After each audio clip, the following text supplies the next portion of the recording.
Bob Coppedge, Crotchety Olde Geek here with Simplex-IT. It's been a couple of months since I posted, so let's get right to it. The key thing I want to talk to you about is Windows XP. Now, most of you know Windows XP is reaching end of support from Microsoft's standpoint on April 8th. And there was a recent announcement where they sort of talked about extending support for it for a year. Let's clear that up right out of the gate. What they're going to do is they're going to extend support for their antivirus and their security pieces. So they'll continue to provide patches and updates to that. But the core of the operating system, that's going away. Does that matter? Normally, for this sort of thing, I sort of go, well, yeah, the program will still work. Don't worry about it. It's, not that big of a deal. Not in this case. And here's why. When we talk about security, and by security I'm talking about security from viruses, malware, all that good fun stuff, there's really a triangle of support, if you will. So there's three pieces that really have to work together to maximize protection. Now, I want to be clear, nothing's 100% effective, but in this case, first of all, we have our traditional pieces, our programs, antivirus programs, firewalls, malware protection, all of that kind of thing. That forms the first part of the triangle. The second part is user behavior.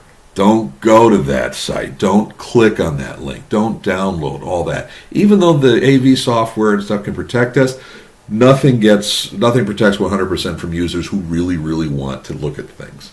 And that's assuming that we've given that user administrative privileges, which is usually the case with Windows XP. The third is the operating system itself. There are certain vulnerabilities that all operating systems have, and by that operating system, I have Windows XP, Windows 7, Windows 8, and Vista. I'm not forgetting Vista. The problem is that the software vendor, in this case Microsoft, fixes those security holes.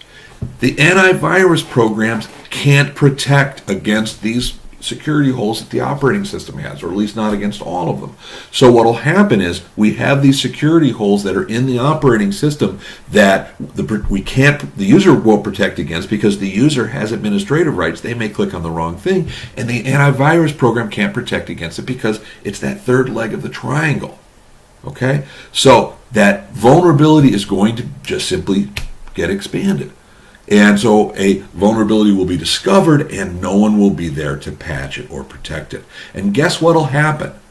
The guys who write the viruses in the meantime, they will see those opportunities because that's what they are to them, and they will immediately see. So they're going to be very quickly out there taking advantage of these vulnerabilities. And at the same time, the antivirus authors, the people who actually protect, they're going to start saying, why are we writing this software to protect against stuff where there are these well-known and well-documented holes? So they're going to start dropping support.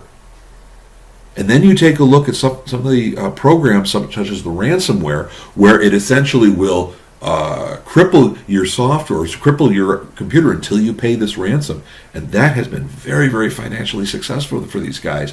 So there's going to be a lot of financial incentive out there for guys to develop breaches for these operating system security holes that nobody's going to be there to fix.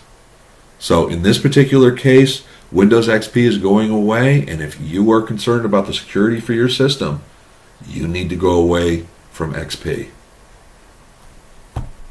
This is the Crotchety Olde Geek, Bob Coppedge for Simplex-IT. Catch you later.